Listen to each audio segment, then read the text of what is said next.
This is the behind the scenes. So hello, behind the scenes. Hope you enjoy. Hello, beautiful people.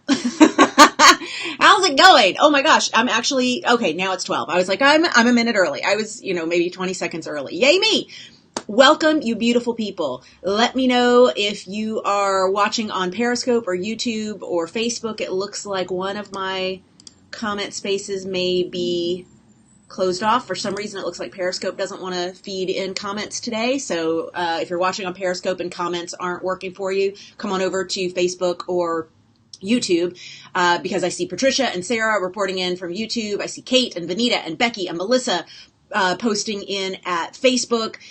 Kate is at YouTube. All right, so everybody is like piling into those couple of places. We got Instagram running behind the scenes over here, but if you want to participate in comments, come over to Facebook or YouTube, because it looks like Periscope doesn't want to give me any comments today. But today, holy balls, y'all, it is the end of SMF May. Today is the 31st. We spent the entire month doing deep dive on self-management for actors concepts, one nugget at a time. We did 20 days of free training to celebrate 20 years of my doing the self-management for actors work. So thank you. Thank you, those of you who wrote wonderful reviews. I so appreciate you. Oh my God. Thank you so much, because the good reviews make a difference. I mean, all reviews make a difference. We want you to be honest, obviously. But it really does help when someone's kind of going, I don't know, like if they can see that, no, here's exactly how it helped me. That sort of thing helps a great deal. So I really appreciate that. It looks like we got Periscope up online. Cindy, hello. I'm so glad you're tuning in from Houston, and welcome. Today's an Ask Me Anything. So unlike previous days where I charge right in with the topic of the day and then do a little wrap up of Q&A at the end, today I am like front and center on the comments, waiting for y'all to throw in some questions for me, because we are going to find out what it is that you still have questions about. And it can be anything. If you got one of those like annoying questions that has always bugged you about showbiz or anything else for that matter, this is a great time to get that asked. I don't know if I'll be able to answer you, but I'm going to try. So come on in and share what you would like to work on here in the comments. Keep in mind, obviously, it's a group coaching environment. So if you're asking a question that's like a private coaching question, I'm going to take it general, just because we want to help as many people as are watching this. And if your situation is like super, super specific, obviously that would be better for a one-on-one session. But I made a list of a couple things that I know I want to make sure that we talk about that are like quick thoughts that are always on my mind about this business and some of its quirks that I want to make sure to share. Oh my God, we are also going to reveal scholarship winners for Getting Gear for the Next Tier Live. So as y'all know, we've been talking about it throughout this month. We are closing registration at 10 p.m. Pacific. So as this live stream is happening, that means less than 10 hours from now, because at 10 p.m. Pacific, we are going to close registration to our 100-day membership program.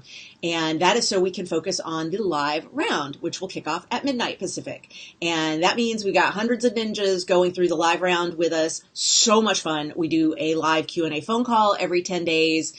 This is a fantastic time if you are motivated by group experiences to get into this membership. We have a lot of ongoing members who've been with us for years who re-up during this time of year, specifically so they can have that energy and that focus of the live round. It's just a really great way to, kick off any kind of like actor funk that may come around in the summer, because it's typical. It's no matter, even if you're in another hemisphere where it's not technically summer, gotcha, it is still 6 months after the new year, and that tends to be when doubts start to creep in. It's when we've made New Year's resolutions and we're not seeing ourselves move forward as much as we thought we would. There's not been as much progress as we hoped we would see by now. There just gets this restless feeling that I think is a holdover from just having been in an educational system most of our lives. And then as adults, it's kind of like summer feels weird somehow. And so I love that this time of year is a great time to do Getting Gear for the Next Tier Live. And if you're like, I know I want to do that, please don't delay, because we've got a lot of people registering today, and welcome all of you. But I want to make sure that we don't have any problems getting you in, because once we close the doors at 10 p.m., this is it for a while. I don't know when we reopen to evergreen enrollment. a month or so away. But tinyurl.com/next tier will get you into our 100-day program. Yes, we have a payment plan, and yes, we have scholarships that I am going to be pulling from our group of entries today. We watched all the rest of the scholarship entries last night, and as a team, I got everybody weighing in on like who's like, oh my God, yes, and who's like, this is pretty good, and we want to make sure that you're in for the drawing, and then like but the ones that we were just like, oh my God, yes, please, this is somebody who absolutely has to be in the program. It was so great to have those kind of conversations and be able to really look at the videos that you uploaded, and I know you put your heart and soul into those, so thank you, all of you. And anybody who is already enrolled, if you should win one of the scholarship slots, you'll either get a refund of your enrollment or you can do a private one-on-one coaching hour with me. So that's going to be up to you. But we'll sort all that out when we get into those details. But let's get into some of your questions. Let's see. Laura is asking at Facebook, is this for anyone or those who have done something else first? Laura, what do you mean? This, like the 100-day program? Or this Ask Me Anything, and when you say who've done something else first, what specifically do you mean? Give me a little more information so I can be helpful for you. Patricia is asking at YouTube, is there a certain protocol to follow when asking about commercial conflicts, i.e. asking the director versus someone else? Patricia, if you are talking about like you've booked something and you want to know if it creates a conflict, that should be in your contract. Give me more information about like at what stage of the process you're looking to ask about commercial conflicts and how those play out in your life, because your contract will say that you're exclusive to like all cars if you're in a car commercial, and that's what you're getting paid for with the buyout or with the term that's negotiated for the union, depending on what kind of contract it is. Raquel over at Periscope wants to know, can you advise when you should seek a talent manager in your acting career? Raquel, the number one thing that agents and managers are looking for in actors or any showbiz creatives that they're signing is dollar signs. They are looking for the potential to earn money off the kinds of bookings they know you're going to be able to get. So the best way to show an agent or manager that you are money in the bank is to have momentum brewing at the level that you can access on your own before agents and managers come into the picture. And, a lot of times people will do the whole premature move thing. They're like super quick to get with an agent or manager because they think that that's like one of the first things that they're supposed to do. And honestly, there's 3 things that people think they're supposed to do that seriously need to wait a lot. They seriously need to wait. Joining the union.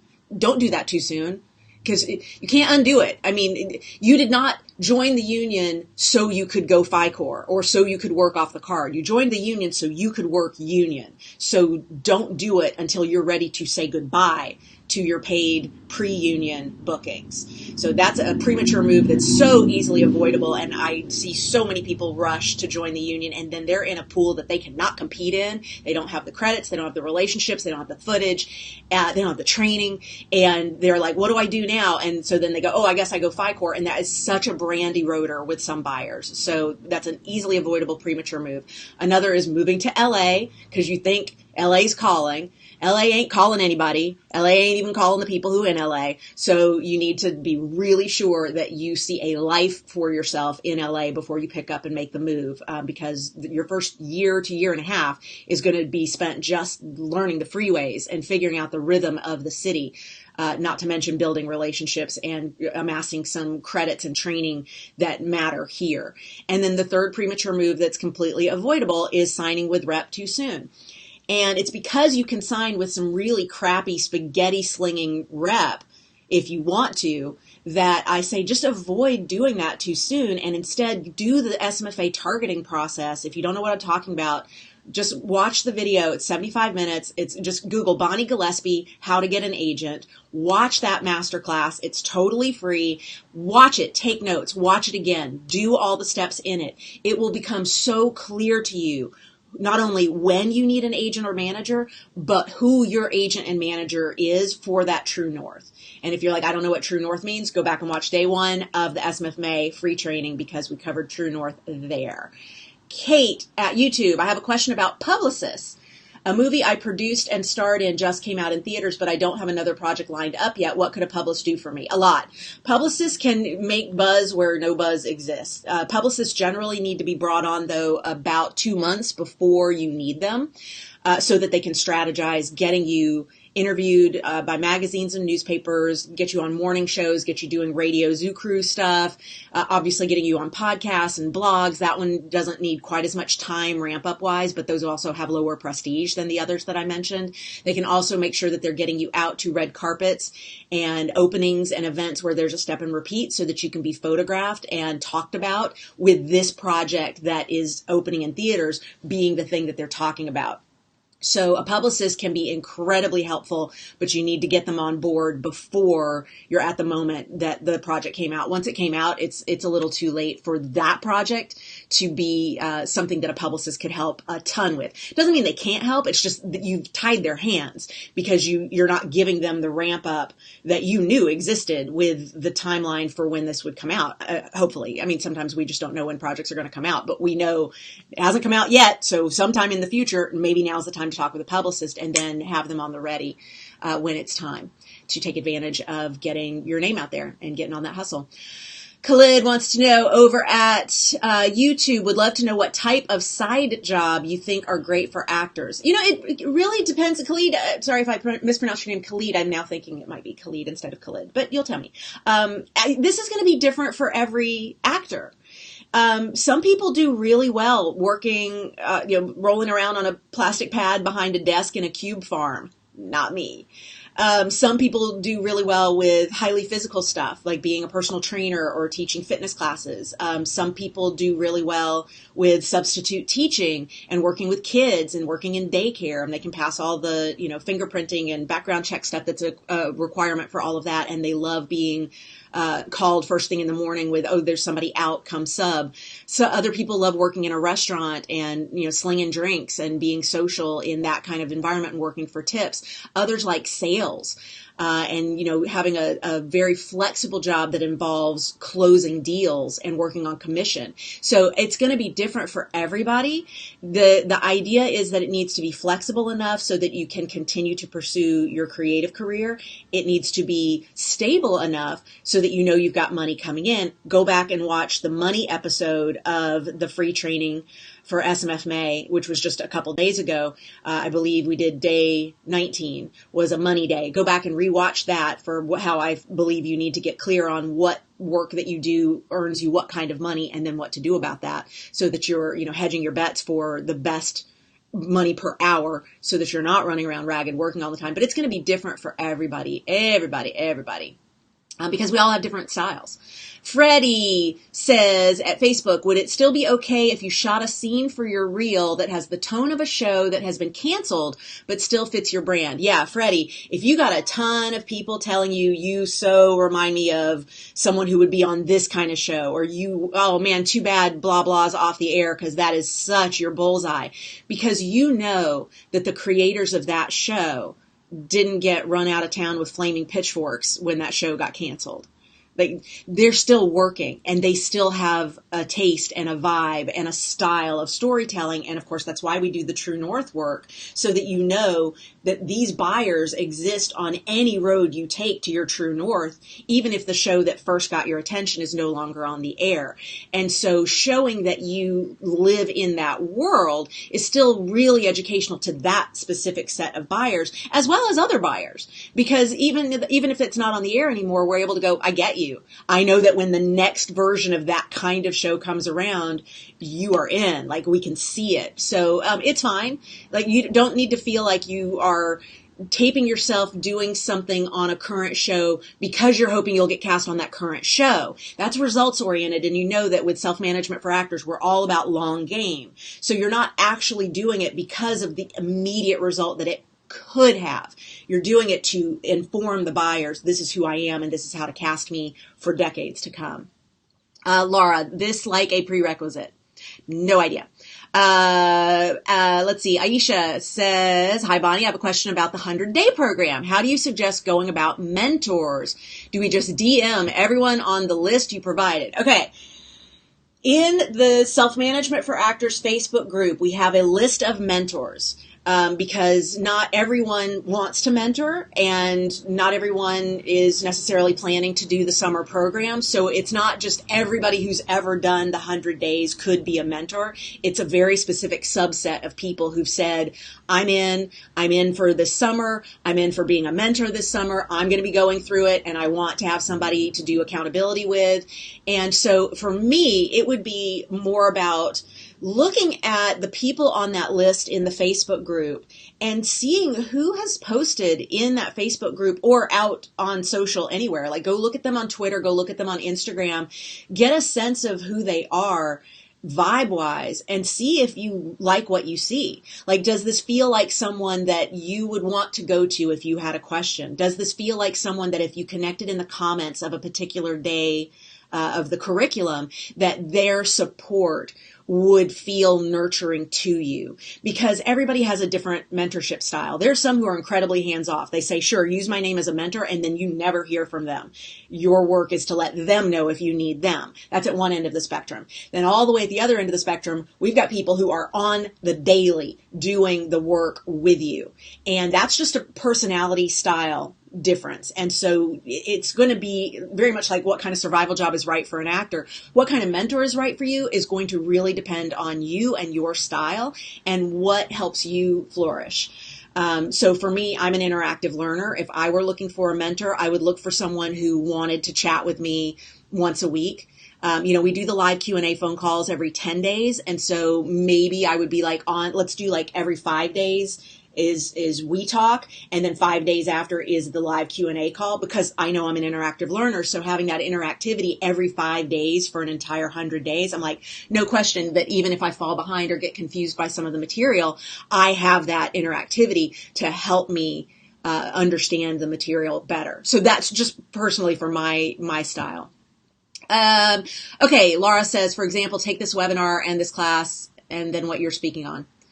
I'm so sorry, Laura. I'll try to answer you, but I'm really not quite sure what you're asking. The 100-day course that we are offering, that's closing for the live round, is 100 individual curriculum days of the Self-Management for Actors principles and a whole lot of mindset. Because if you don't have the mindset right, you can't do anything with the tools anyway. Like I could teach you all the tools. I mean, you got the book for the tools. Like you don't even need a class. It's all here.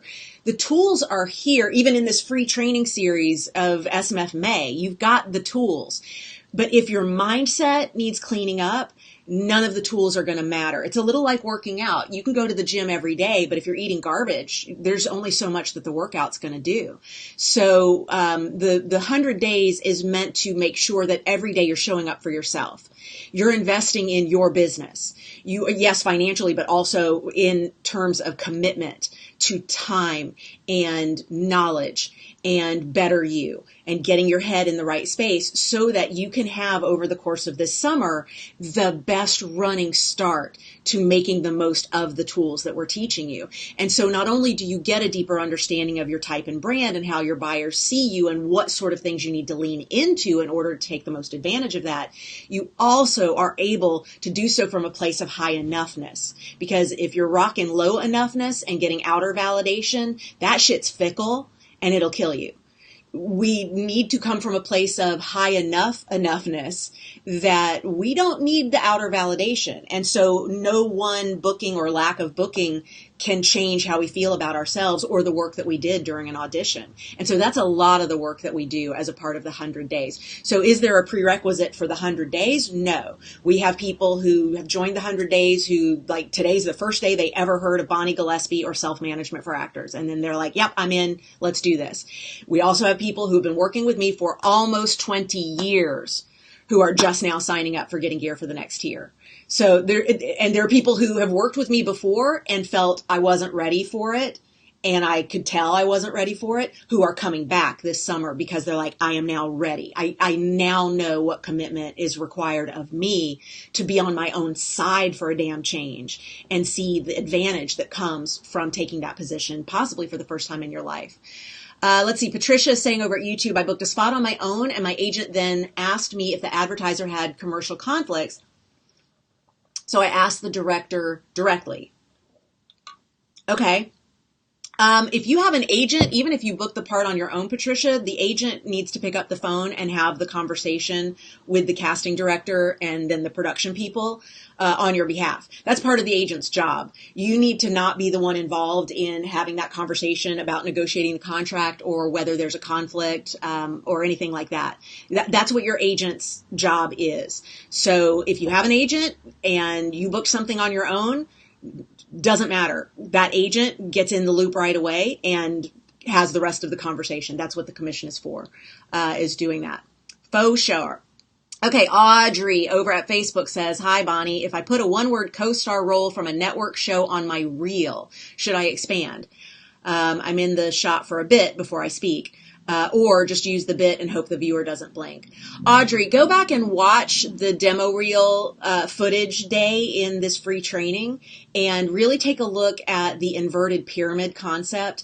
And this is where we kind of rank the value of all the footage. And it's not that that's the order we then present it on the reel, but it's to know the value that it has overall with the rest of your footage. And really ask yourself, what is the value that this holds on my reel? Because only you can answer the question of like, how much of that do you want to show? Because you're teaching the buyers, here's what I'm great at, and I want to do more of this. So if you give me 20 seconds of you saying nothing just because you're in the shot and I can pick you out, and then when you do talk, it's one word.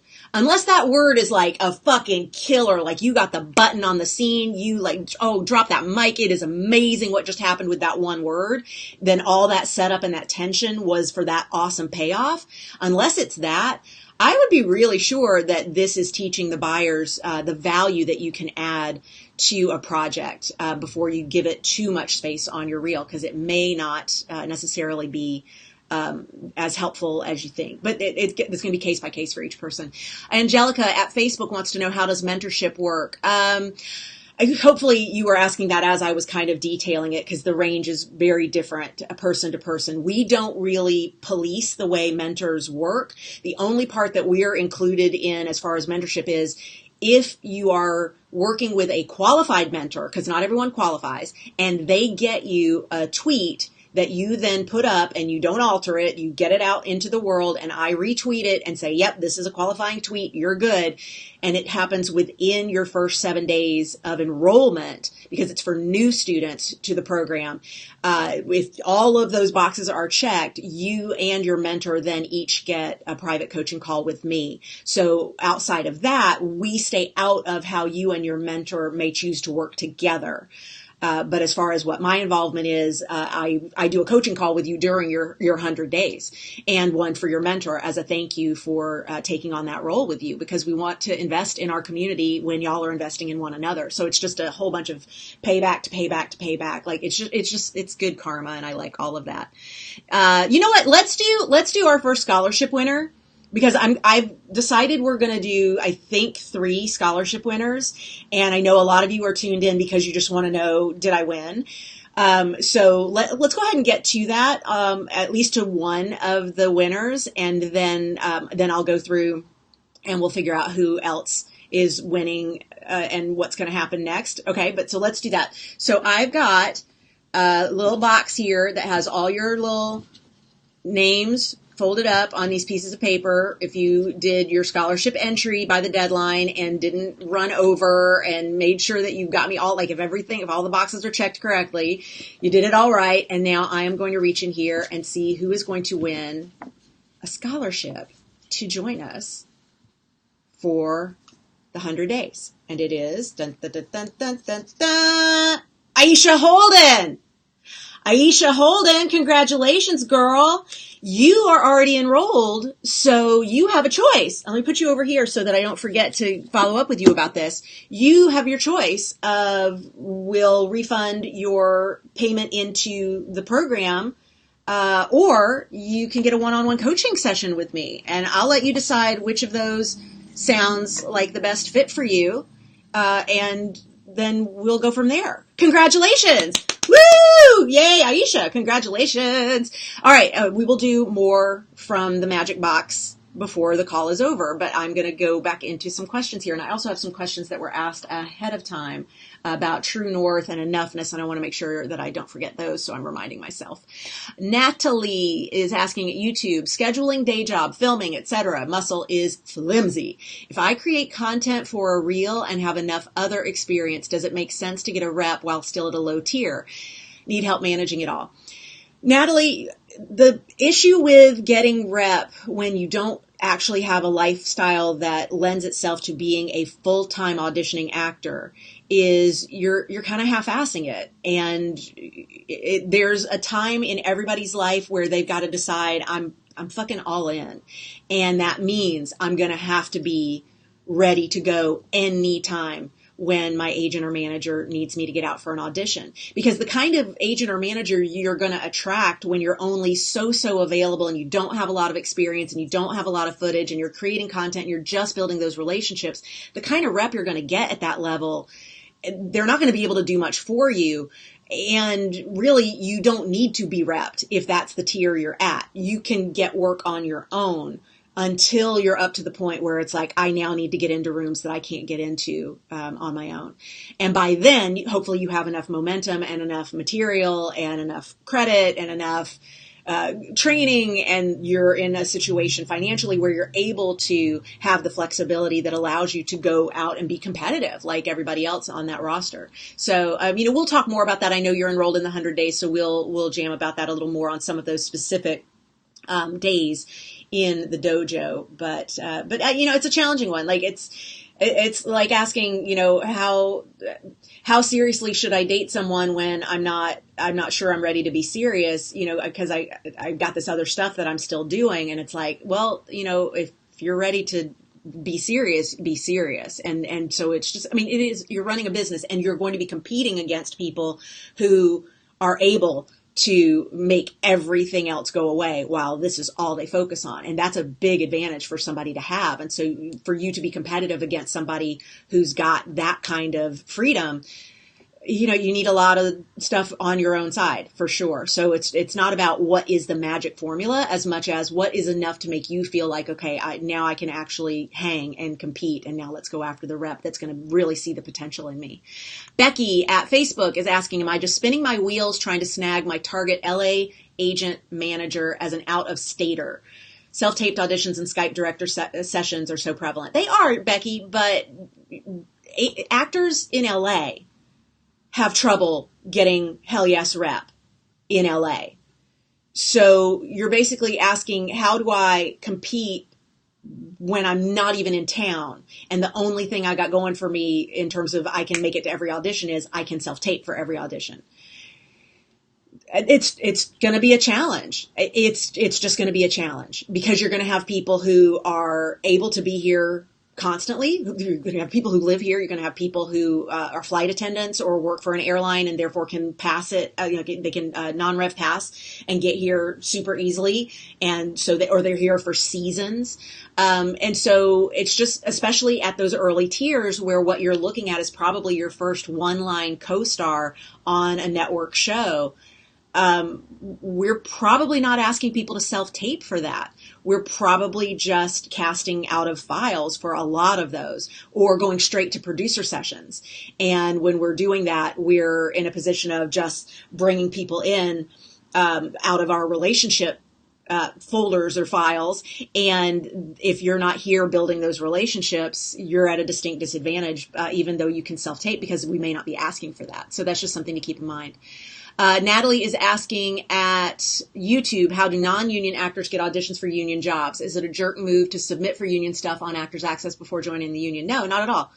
Not at all. Submit. Obviously there are going to be stoppers that are delivered, and that's one of the things I wanted to make sure I covered today, so I can cross that off my list. Stoppers. You are going to be given stoppers all the time. And stoppers are reasons that we can't use you that may or may not be entirely true. And what I mean by that is if I tell you I can't cast you because you're not in the union, if the right actor comes along, production will let me Taft-Hartley that actor. They are not worried about a potential fine if it's the right actor. But if it's not the right actor, what they're able to say is, no Taft-Hartleys. we cannot bring anybody in who's non-union. And so then that becomes a stopper, and then you decide, okay, then that's real and that's true. And it's like, it's not real and it's not true if you're the right person. Same thing for, we can't look at you on an O1, you have to have a green card. Bullshit. You can have an entire network or studio with a policy of green card only, and you best believe if they fall in love with a certain actor who's on a visa, they will cast that actor on the O1 and they'll deal with the green card situation later. So it's one of those kinds of things where it'll be used as a stopper, but you shouldn't let that stop you. Like, you should not be the one delivering stoppers to yourself. And so what that means is, yeah, submit on everything. Like, submit on everything that you think you're ready for, type-wise, brand-wise, relationship-wise, tier-wise. Like, it's on the trajectory to your true north storytelling self. Because there's going to be something where someone brings you in and they're able to say, yeah, you know what? I love this, and we're going to go ahead and get you SAG-AFTRA eligible. So meanwhile, also, of course, be casting yourself in stuff that allows you to get eligible, so that hurdle isn't somebody else's for you. It's one that you can take care of for yourself. Aisha, what are some ways to build relationships with targeted CDs before you are repped? It's going to vary depending on the casting director, and this is where I would love for you to go in your show Bible and take a look at what specific targets are into, because some are going to be out and social and it's super easy to connect with them. Like, you can follow on Instagram. There are certain casting directors who will always share when they're at a DGA event or a Women in Film event, or they're out at various networking functions or screenings or panels. They do things with SAG-AFTRA Foundation. So it would be super easy for you to figure out how to intersect with them, because they're already showing you in their social media what it is that they're out there doing. So I would definitely encourage you to make that a case by case, rather than there's some blanket answer for how to build relationships with casting directors, because it's going to be different depending on what they are into. For a long time, we did Thirsty Third Thursday, and that was every month with 5 Thursdays. We would take the third Thursday and go sing karaoke. And we started doing this in 2009. Because we were doing self-management for actors as a weekly class.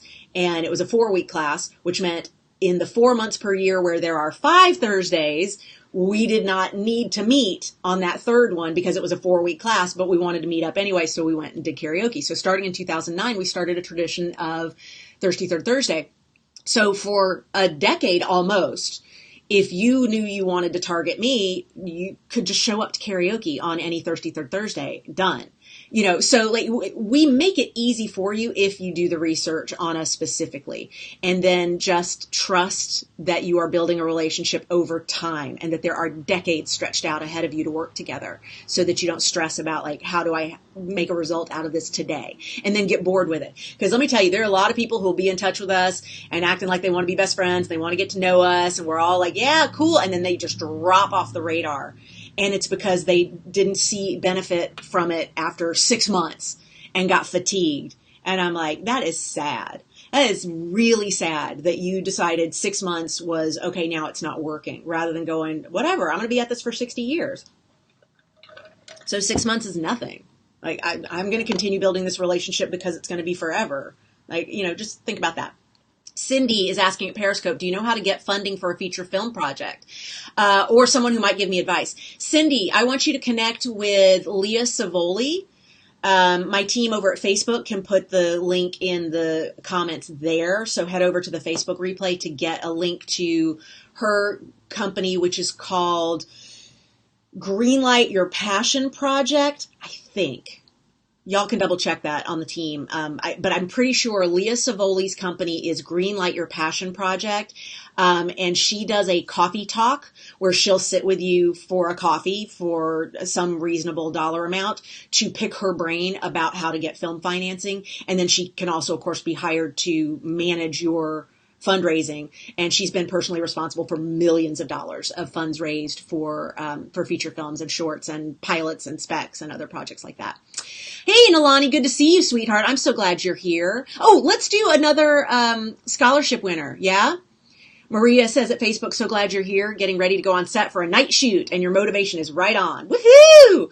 Okay. Laura says, I'll email you to try and reword. No, Laura, just put if you're going to be putting it in writing, put it in the comments, because that's what we're here for. And all you'll get if you send me an email is a reply from my team telling you how to get my advice for free at one of these things, or inviting you to pay to come into our summer session of Getting Gear for the Next Tier, where I will do Q&A phone calls every 10 days because I'm not going to be, I can't do inbox coaching. That's just not something I offer. So don't try to inbox it. Try to do it here while we're gathered to have this time together. Just use more words here. It's totally fine. Emma says, hey, Bon, I've moved recently to New York. Woohoo! Been doing a ton of targeting with screen work, and that's going well. Got my hell yes rep. Yeah, girl. But I'm also a theater actor, currently non-equity, targeting buyers there also. Do I need to choose for the moment what my focus is? Am I putting out conflicting messages to the universe, Abraham Hicks, or do I just keep plugging away? I'm prepared to do the work in both. Emma, if you're prepared to do the work in both, do the work in both. Yes, you are splitting energy to some degree, but in a market the size of New York, your buyers are, for the most part, different. I mean, obviously, Bernie Telsey notwithstanding, in general, most on-camera casting directors stick with on-camera and stage sticks with stage. There obviously are going to be exceptions to that in New York, but by and large, you're going to see a pretty decent segregation there, which means you just have one marketing technique that you use for on-camera. Your resume features your on-camera stuff up top and theater below, whereas your theater resume leads off with all the theater stuff and then minimizes the on-camera stuff. And you just have different approaches with those buyers when you're sending material over or doing the networking. The hard part is going to be you still have to have only one overall online image. And so that could get confusing for people. And I don't want you to feel like you're driving in two lanes at the same time, because that can become problematic. But this is where I say you've got a Venn diagram. And this is actually advice that was given to me about expanding beyond showbiz, which part of the summer is going to be taking the self-management for actors work and packaging it for non-showbiz creatives and really working on the conversation of enoughness to everyone, not just actors and showbiz creatives. And of course, I was focusing on actors need all of this and other people, non-actors, need all of this, and they're totally different. And one of my mentors said, no, it's a Venn diagram, and there's actually overlap of those two circles. It's slim, but there's overlap, and that overlap is where you focus, because then it's going to be relevant to everybody, even if their specific needs at some point fall outside of that. So I would say the same thing for you, Emma. Really just pay attention to where their needs overlap when it comes to things like your online presence. But then when it comes to targeting, you can get super specific about the people that you are getting your stuff in front of. Sarah, thank you so much. Sarah over at YouTube saying your email is what I needed regarding mindset. Thank you. Thank you, sweetheart. And good luck for the scholarship, because I know I'm going to do another. Aisha wants to know, what's your advice on what to do if our true north is not aligning from the results from our branding questionnaire? Should we target true north, focus on what the data says, or a little bit of both? Aisha, I love that. I'm totally going to answer that. And it kind of ties in with a question that Laura sent in, because she's not able to join us live. Hello, Laura, watching in replay, about the true north. And she says, when I close my eyes, I can see and feel true north so clearly, but when I open them, I question whether my brand umbrella has any way of fitting there. Is this a question of not enough enoughness, or does True North need to make on-brand sense?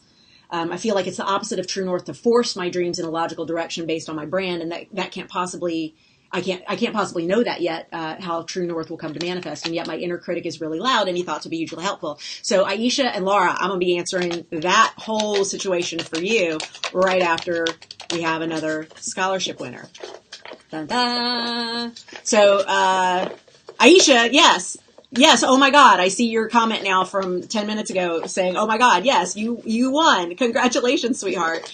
All right. So that's what messed me up last time with getting a mentor and one-on-one qualified tweet. Nalani. Yeah. It's, it's tiny little details, but that's also part of what we're teaching is pay attention to the tiny little details so that we can get you covered. This business is going to require that you are able to keep up with all of that. So we'll get you. And Nalani, you're in here, by the way. So who knows? This could go very well for you. Let's see. Who's it going to be? Who's it going to be? Who's it going to be? It is going to be Ara Ding. Ara Ding, you are our second scholarship winner. Congratulations, darling. I am so excited for you. You are not, that I know of, currently registered, so yours is tuition to join us, whereas Aisha gets to choose between tuition refunded or a one-on-one hour with me. And so there we go. I'm putting y'all over here so that we can get in touch with you to make sure that you are all set to join in the fun. Woohoo. Thank you so much. Let's talk about this enoughness thing. So we did the True North day one. If you're watching this and don't know what I'm talking about, go back to day one and watch that. We talked about the True North and where you are in your storytelling future. Like what is the story you were born to tell? Why were you put on this planet as a storyteller? Why were you given this gift and this drive to succeed at this incredibly challenging profession, if not to be on this set doing exactly the work that you were born to do? And then all along here, there's a whole bunch of different ways to get to this True North. But that True North becomes your guiding force for a lot of the decisions that you make early on in your showbiz career, because there are certainly a lot of ways to get from where you currently are up to your True North, but there are way more ways to get not to your True North. And it's this shit that gets super distracting and makes people feel like they're not getting anywhere. And it's because they keep going off course and heading down here to do shit that doesn't matter, rather than staying focused on, no, I got to say no to everything that's not in service of getting me here. One of the things that I notice in both Laura's question and Aisha's question is this, it's what I call inviting the suits to the table read. So bear with me for this different analogy here. During the table read, in the writer's room, this is even better. Don't invite suits to the writer's room is the saying that I love to use. Don't invite suits to the writer's room.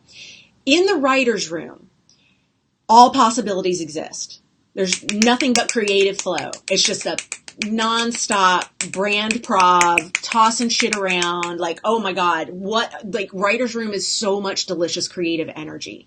And there's all of this creativity flowing about what if, and do we want to take the characters this way? And do we want to do this with them? And do we want to take storyline here? Do we want to answer this question? Do we want to uncover this plot point? Right? If you invite the network suits to the writer's room, you can't get 2 sentences into the creative process before somebody wearing a way too expensive suit shuts it down and said, we can't do that. We can't do that. We can't afford that. We don't have the budget for that. We can't get that actor. The audience will never buy that. No, I hate that line. That won't work, right? This is why we don't invite the suits to the writer's room. So questions like Aisha's and Laura's really, to me, live in that neighborhood, which is, I asked you to go up here to where your soul knows you have a purpose. Like, this is your fucking destiny up here, is to be this storyteller, to do this work, to represent the voices that are not otherwise heard. Like, this is important shit that you were put on this planet to do as a storyteller up here.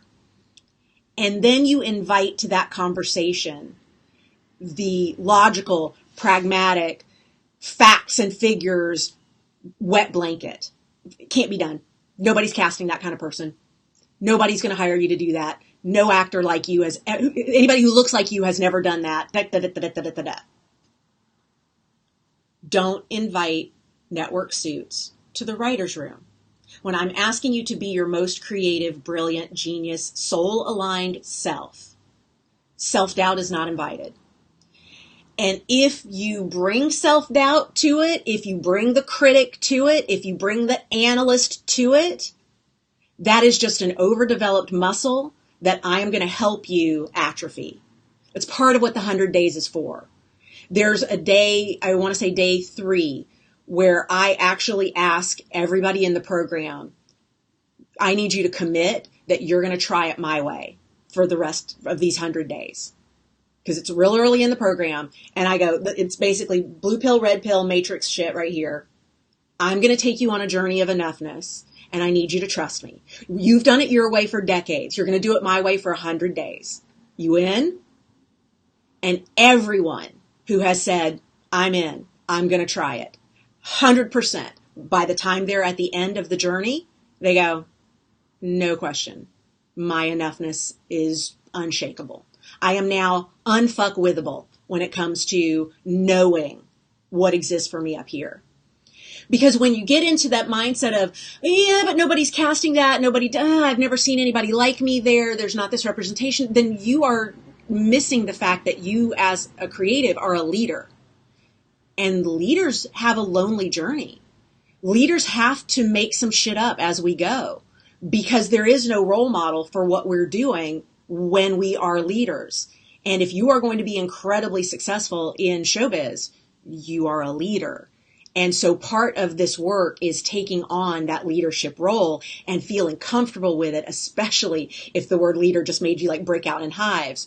It's fortifying the enoughness so that there's no question that you know how to make this work. You know how to get there, and you know who these buyers are that need to know you along the way. And it doesn't matter that 10 days go by and every breakdown is listing something that isn't you. Doesn't matter, because you're not going in that way. You're not going to go the linear 1-line co-star to a 2-line co-star, a 3-line co-star. Oh, good. You get bumped up to a guest star. Oh, great. Now you have a multi-scene guest star part. Your road's not linear. You are going to say yes to something that looks really weird. And then it's going to go to Sundance, and you're going to be written about as the breakout, came from nowhere star at this experience. And you can't map that out other than from a place of enoughness of knowing it's not my job to figure out the road. It's my job to say no to the not road and be available to whatever this road turns out to be. But that's why that's very definitely an enoughness issue. So there you go. Whew, how's that? How's that? Why are you so nervous, Nalani? I don't want you to be nervous. I don't want you to be nervous. Good. And, oh, hello, Gina. You are also in the mix for a scholarship. We're doing one more. We're going to do one more drawing, but let me get to another question or two. And also Sean had a question. This one actually ties in pretty well to what we just covered. How do we as actors learn to stop second guessing ourselves, overthinking things, and start developing our muscle for relying on our instincts more? I mean, really, that's a big part of what the 100 days is it's meant to fortify what are probably the weakest muscles. Running your business, yes, but also trusting your gut. We outsource our enoughness an awful lot. And so a lot of the work is about coming home and trusting your gut. I started noticing years ago that so much of the self-management for actors work is about confirming what your gut was already telling you. But for some reason, at some point, you stopped trusting your gut. And that's why I love using data to then confirm, oh, my gut was right all along. But then after a while, you start going, now I don't need data to show me to trust my gut, because fuck, why did I stop trusting it ever? And then you forgive yourself for that and get on with it and watch the success happen so incredibly quickly from there. You're welcome, Aisha. Congratulations. Aisha and Ara. So excited for both of you. Let's see who else has some questions here. Dean at Facebook says, what are some things a top manager would do for their client when an actor is not at the very new level and needs a lot of handholding, nor super busy and needs a lot of things managed besides submitting for jobs? Some agents like to handle submissions exclusively. Dean, good question. You know, some manager, this is obviously your targeting is going to answer the question of what does this manager do versus that manager, because I can't paint all 723 management firms in LA alone with one paintbrush, and I wouldn't try to. So this is in general. Managers are going to, yes, submit you, pick up the phone and pitch you. Managers are going to have different relationships than your agent might, hopefully. What you don't want to do is sign with an agent and a manager who have the exact same relationships, because then you're just paying double commission for no extra coverage. You want an agent that's got some relationships and a manager that has some different relationships, all within your path to your true north. And that way you're getting coverage from both ends. But a manager is also hopefully doing things like brand longevity and strategizing things like your social media strategy. They're strategizing the strategy. Duh. They're also letting you know when it's time to work with a publicist. Hopefully they're doing some media training with you. If you're getting new headshots, a lot of times managers will go with you, and help you with styling and making sure that things work for you. But then there are some managers who just sit at a coffee bean, soaking up the free Wi-Fi, hit and submit on breakdowns the same way you could. So, the range is drastic. Let's see. Kayvon wants to know at Facebook, what's your take on actors who aren't ethnic being worried about Hollywood going so ethnic right now?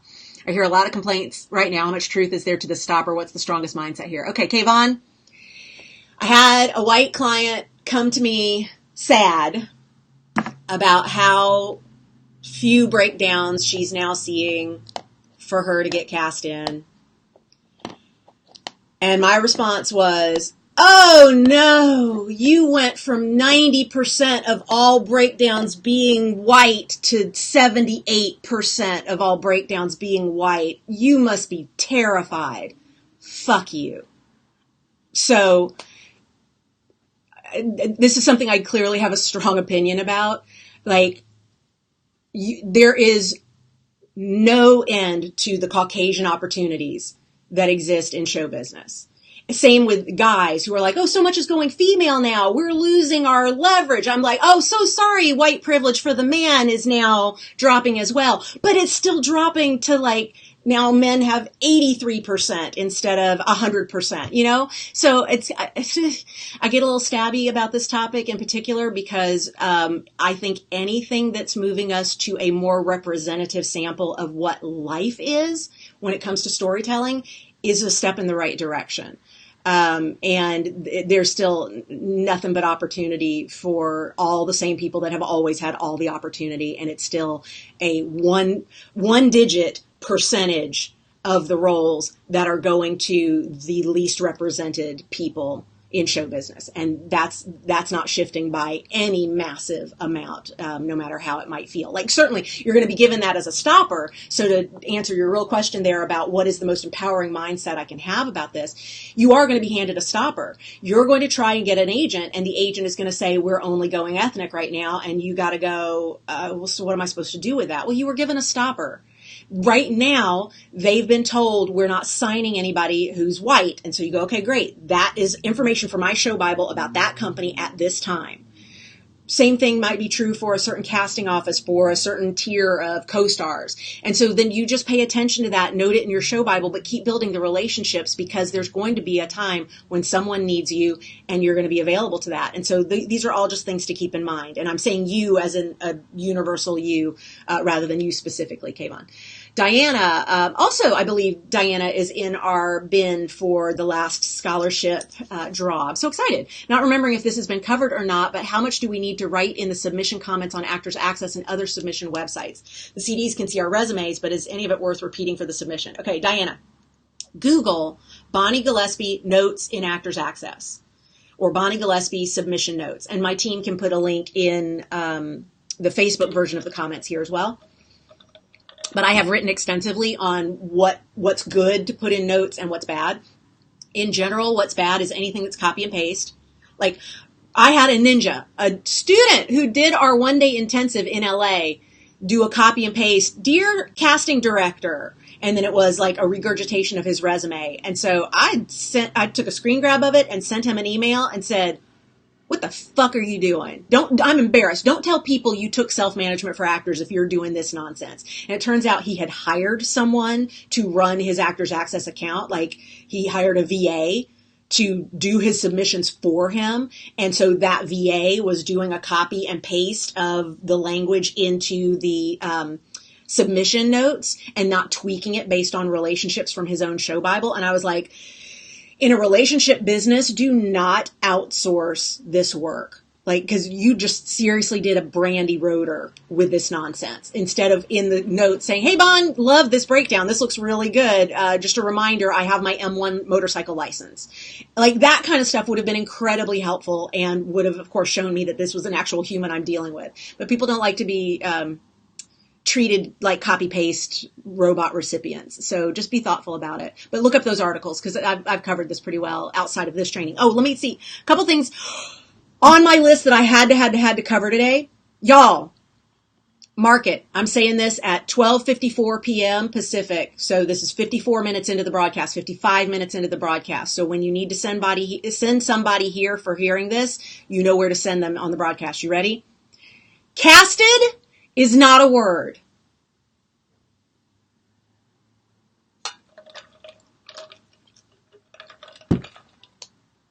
Stop using it. It's not a word. The word you want is cast. I was cast in that project. I'm looking to get cast in your show. Cast. Cast. Casted is not a word. Stop it. And when you hear somebody else doing it, just send them here. Thank you. That's your PSA. All right. And while we're at it, when you're spelling principal on your resume, you want the one with an A. Principal. I know I talked about that during the resume feng shui episode, but I'm going to say it again. You want the one with an A. Principal. Principal photography. A. Adjective. That's the one you want. Further, when you're talking about a premiere, you want the one with an E on the end. The one without an E on the end is a political leader. So when you're excited about the West Coast premiere of your play, E on the end. Okay, got it. So that's grammar from Bonnie to you. You're welcome. All right. Kaylee says at Facebook, data doesn't lie, but how concerned should we be about misinterpreting it? Particularly with typing surveys and interviewing bookings, I think I have a solid handle on what the data is saying about type, brand, and how to make it all work together, but there's still a tiny part of my brain that wonders if I could be misinterpreting anything. Then Kaylee, I would say your brand had better include something about being an overthinker. Your brand probably includes easily overthinks things. Jessica, there is no more Thirsty Third Thursday for me. I think other people go. Jimmy, watching at YouTube, also in the mix to win a scholarship. Let's see, Carolina. Hi, Bonnie. Just wanted to start out by saying you're awesome and thank you so much for SMF May 20. You crack me up and I love your vibe. Thank you, sweetheart. My question for you today is, if you're seeing a non-union breakdown and they ask you to email them your headshot and resume for consideration, but you know for a fact that you're right for the role, but you don't know your resume doesn't but you know that your resume doesn't reflect that. Is it unorthodox to ask for the script to submit a self-tape instead? Hope that's not confusing. It's a little confusing. It's very specific. So that's why I'm having trouble. If you could shorten it so that maybe it's not quite so specific. But I mean, is it unorthodox to ask for whatever you need? Ask for what you need. I mean, we all want best actors doing best work for the best possible shot at showing us they are the best fit for our job, right? So ask for what it is going to take for that to be you. Don't be high maintenance. Don't ask to change the time of your audition when other people are just finding a way to make it work and are getting there. I mean, unless you have to change the time of that audition. But you know, there's just some stuff that's like, make it work, figure it out. But then there's other stuff where if you need to ask for something, ask. I mean, the worst we can do is say no, and you're already starting at a no before you ask, right? Jimmy wants to know, can you have more than one true north or perhaps multiple ones along the path? For sure. You can have multiple true north stops along to your big true north. Yeah, for sure. For sure. Yes. Okie dokie. Becky says, aren't you selecting at least one winner on the video submissions? That's all of these are on the video submissions, Becky. All of the scholarships are off the video submissions. Elizabeth, watching this at the dentist office with the sound on. Wish it was closed captioned. I'll catch it later. Let's see here. Amy, your name is in the bucket. Yes, ma'am. That is correct. It is. Loved your vid. You were so good. Natalie says, it's freeing to hear that the leaders I look up to are making shit up and just have to allow myself to do the same. 100%. 100%. And that's something that every leader has in common, that at some point they had to look around and go, oh, the reason I can't look to anybody for how is this supposed to go is because there's nobody doing what I want to do. Like, I have now reached the point where nobody's ever traveled on this road because it's your own road. And so it's at some point a leadership question. Good. Hello. Vanita saying, yes, need to reshore that trust again. Trust is a focus word. And then I changed it back. Ha, that's awesome. All right, let me see here. Finding a role to submit on Backstage is, says Nalani. Yeah, I know, sweetie. Okay, let's see here if there's anything else. Kim says, as an ethnic, I feel strong about this as well. Our opportunities are not that wide. As you may hang on, my behind-the-scenes Instagram has concluded, because there's only an hour there, that it will do its thing, and it's not as wide as one may think, and also still stereotyped, etc. But what I focus on is the volume of the pool. The ethnic pool compared to the non-ethnic pool is going to get much larger, and your competition is actually your own type, not really ethnicity. Well said, Kim. Well said. Well said. Cool. All right. Catherine says, finally, somebody had to say it. Been making me cringe for years. Okay, Catherine, if that's about Casted, girl, you know. That's an entire episode of The Work, my podcast in season 9. I made an entire episode. It's like a minute long. And I say casted is not a word. And then the rest of the podcast is like the intro and the outro. Like, please rate, review, subscribe. Like, that's it. Yes. Yeah, add overthinker to your brand, potentially. All right, you beautiful people. Let's do it. Okay, let me see if I can get the behind the scenes at Instagram going live. No, I don't want music. Oh, Instagram, you so funny. This is a box that my candles come in. Let me see, can I lean over and see my candle? Oh, and my salt lamp, my Himalayan salt lamp. Okay, you beautiful people.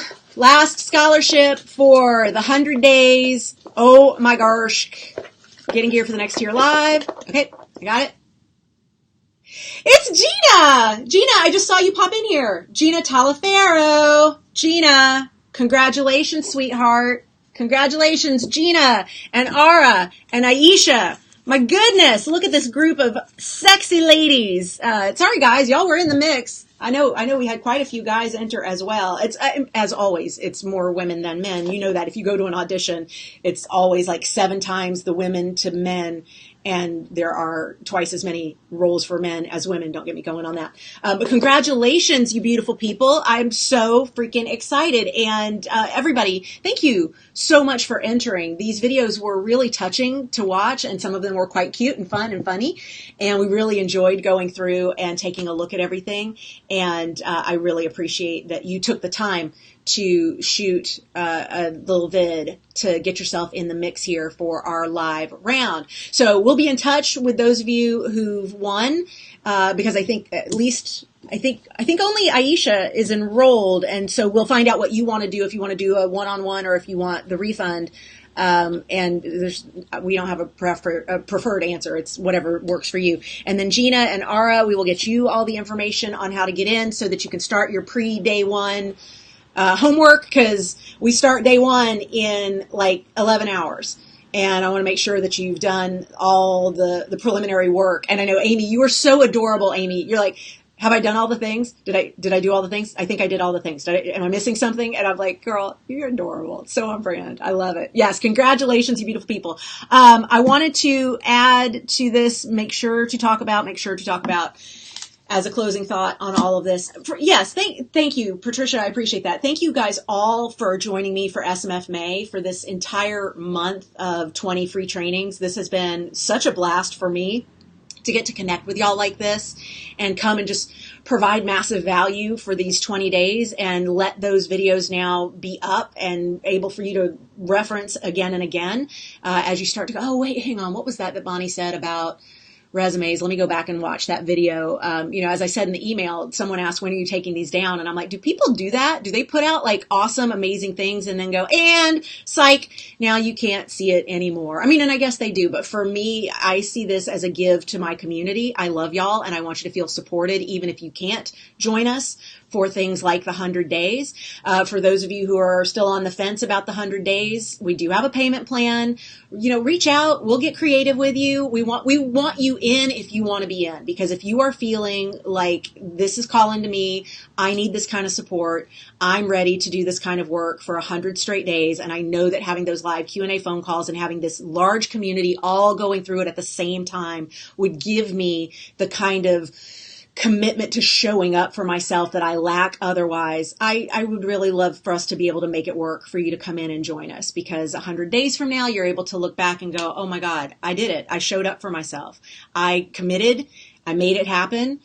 I've made some changes. I got some mindset that's completely adjusted. My state of enoughness feels higher on the daily, and I'm grateful for this work that I've put in. And I don't want it to just be that summer that you got the bikini bod and then you go back to bad habits. This summer lays the groundwork for your entire career to feel different.